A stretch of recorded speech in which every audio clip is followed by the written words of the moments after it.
Okay, everybody. Today I've got another cool sword video. Um, in my new sword video, the Unakubi Zakuri, I said I'd be making that the custom wolf katana. I actually, after handling it, I changed my mind. I will keep it the way it is because it's just so nice. It's so well put together. I'm really impressed by it. This sword is made by Shikoto. It is a Sokojikara Okami lone wolf. Um, and I got it for Iaido practice, and I requested that they send like an unsharp sword, and they sent a razor sharp sword. So I can still do Iaido. I just got to be really careful with it now. Um, what drew me to this sword was the wolf theme and the overall aesthetic. It's very, very pleasing to look at. But first, I'll show you the box it came with.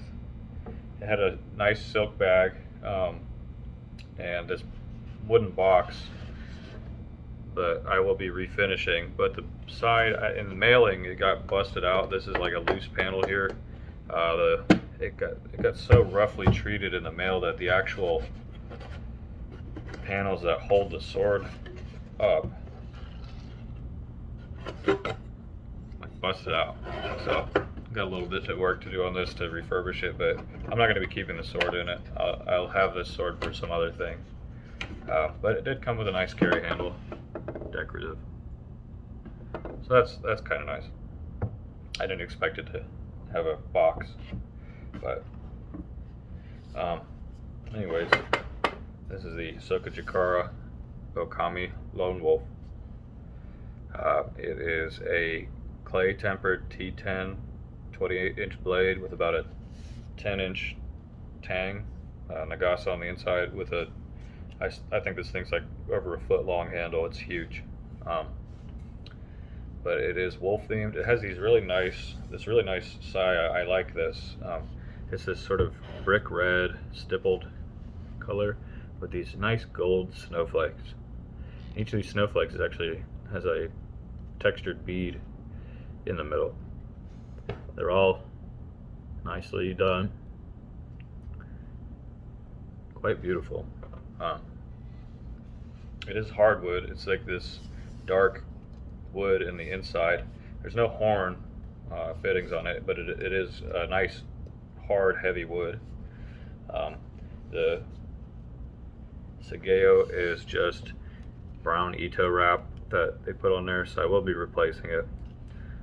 This does have brass fittings right here. And I'll go ahead and show you the sword now. It fits really tightly in this side too. They did a good job with the fitment. Try to do it carefully. So you can see that dark, real heavy wood. This is a heavy scabbard. It's nice. So, putting that down.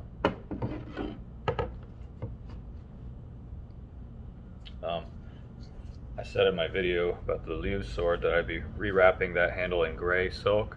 It's done so nice, I'm going to leave it alone. This one I'm going to be rewrapping. It is synthetic silk. It's not cotton, but it is like some kind of synthetic silk. It is done tightly on the handle, but I will be rewrapping. I'll probably lacquer the Samigawa gray skin black to make the gray pop out more. But we'll go ahead and take a look at this from the back to the front here. This has really interesting fitting. So there's a snarling wolf face there with big fangs and sort of like a cog pattern where this opening is. The Minuki are leaping wolves. I'll show you. Yeah, but they are put on backwards, so when I rewrap this, I'll flip them around. They're a pair, so they're not both the same thing. There's one for left, one for right, but whoever put this on, put them on backwards. So I'll have to flip them around. But you can see a leaping wolf.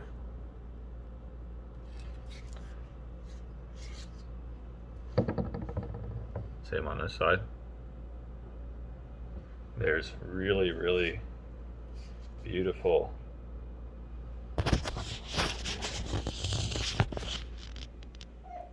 casting on these eyes. You can see there's a little bit of fitment issue on that collar. What I'll do when I rewrap it is put a shim. I'll glue it to the handle, and then so when my wrap goes over, it'll extend out a little bit farther to match that collar. They're really cool eyes. The Tsuba in particular is really cool. There's the boxes everything came in. But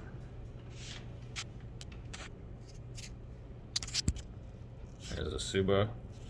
Got this really crazy wolf snarling. Really well done. And I'll see if I can do this here. The outside of the Tsuba is two wolves howling at the moon. Again, really well done. The casting is pretty good. You can see the hibaki is done pretty nicely. There's not too much of a gap right out of the box. So all I have to do is just give it a little tap with a rubber mallet and it'll fit tighter to the blade. The blade is tempered T10, which is essentially 1095. If 1095 ate an egg roll, that's what this blade material would be. It does have a tattoo there. It says Sokojikara. That's fine. It'll probably come off. It's just ink on there. I'll show you the hamon. This is not acid etched. It's a real hamon. There's grease all over it, so if it's a little greasy, but you can still see.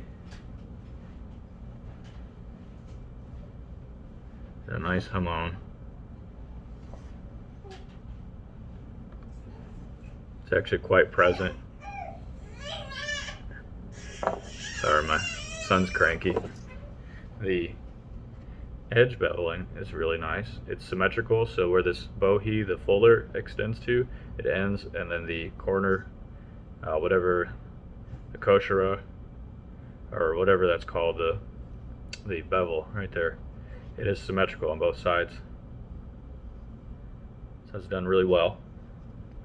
Again, it is sharp, and handles really nicely because it's a huge handle. This is like a foot-long handle.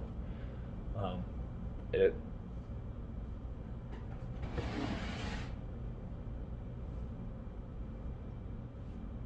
feels really good.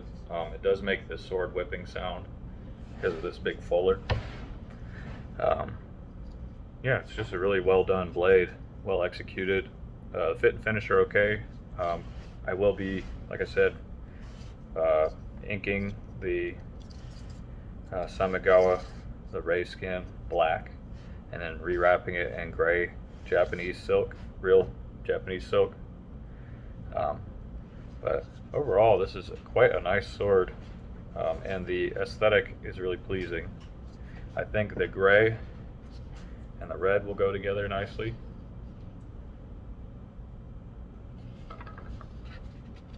I just have a tiny bit of work to do on the saya. There's just a minute gap, like a piece of paper gap between the end of the scabbard and the beginning of the Tsuba, or the seppa.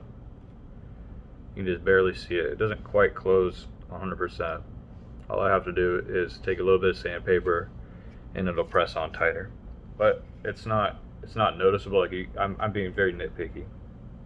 The biggest thing that is a nitpick, which I will fix, like I said, I'll be shimming, I'll be gluing 2 pieces of veneer here and here on the handle, and then when I rewrap it, it'll make the handle wider and it'll fit the collar more flush.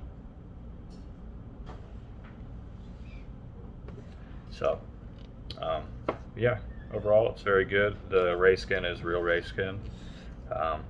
Sokojikara did a good job. I know somebody had one of these and he cut a bunch of, not one of these, but the T10 Dynasty katana, and he chopped a bunch of bottles and like hit a screw that was sticking out of his sword stand and chipped the blade. That's pretty normal for a katana, especially if you're whacking at water bottles. You're cutting it really fast.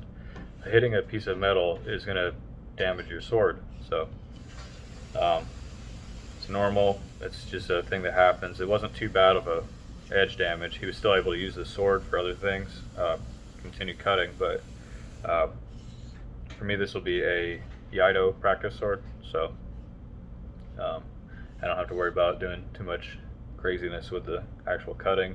I will cut with it, but it's not going to be my main cutter. Yeah, that's this Sokojikara T10 Okami Lone Wolf. Let's see if I can. Comes out really nice, fitted nicely. So that's the sword. The point of balance. Somebody asked me about the Unakubizakuri. The point of balance was a little closer to the handle than this one. This one's about 5 inches away. A little bit more blade heavy, a little more presence. But that's good for a katana. You kind of want it to be a little blade heavy because it is a cutting tool. So more presence in the blade, the more efficient you cut. So it is nice. This is a good sword for the money, and hope you enjoyed it. I'll give you another shot of this Tsuba because I can't get enough of these. That Tsuba, it's really cool.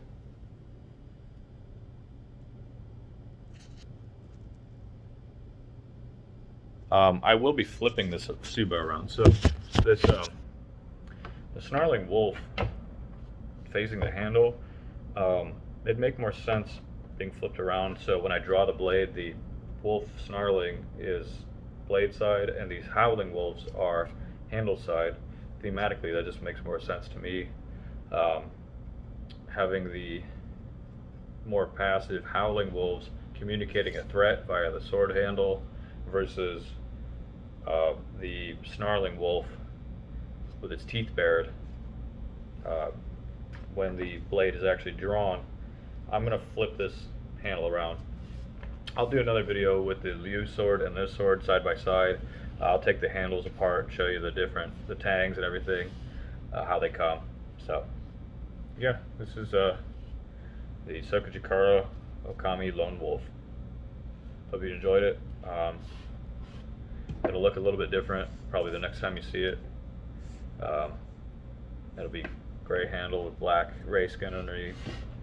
And yeah, they did a really good job with this sword. I'm really pleased. It was kind of a crapshoot as far as what I thought would show up in the mail. So they did a good job. I was worried when I saw the box because the box was beat to shit. So anyways, that's that. Hope you have a good day.